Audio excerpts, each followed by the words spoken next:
趣味でいじる車とかを動画で残していくチャンネル、エンジョイカーライフ東京です。これまでは自分の少し古いベンツを中心に紹介してきましたが、今日は現在レストアに出しているポルシェについて紹介します。もともとこのチャンネルでは、自分の1973年式のポルシェをメインで取り上げていこうと前々から考えていました。ただ、昨年の年末から外装のレストアに出しており、しばらくお預けでした。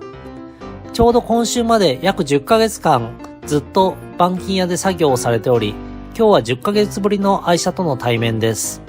当初は半年弱くらいで終わるかなと思っており、3月くらいには仕上がるかなと思っていたのですが、そんな簡単にはいかず、レストア作業ということなので、せかしても良くないと思い気長に待ちました。空冷ポルシェでクーラーもないので夏は乗れないのでゆっくり待った感じです。久しぶりの愛車との対面ですが、今日はそこまでたくさん動画を撮っているわけではないので、また後日車が戻ってきてからレビュー動画を撮ろうと思います。これはレストア前の愛車の写真です。ご覧の通り元の色はブラックでした。オリジナルの塗装ではなかったのですが、おそらく30年ほど前に一度全て塗られています。しかしその後の経年によりかなり塗装の劣化がありました。直近のオーナーは屋根付けではありますが、密閉されたガレージなどで保管というわけではなかったため、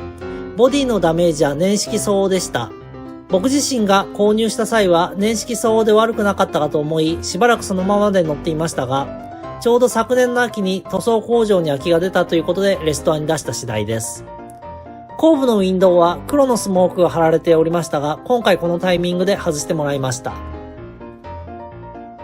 こちらが今回仕上がった1973年式 911T です。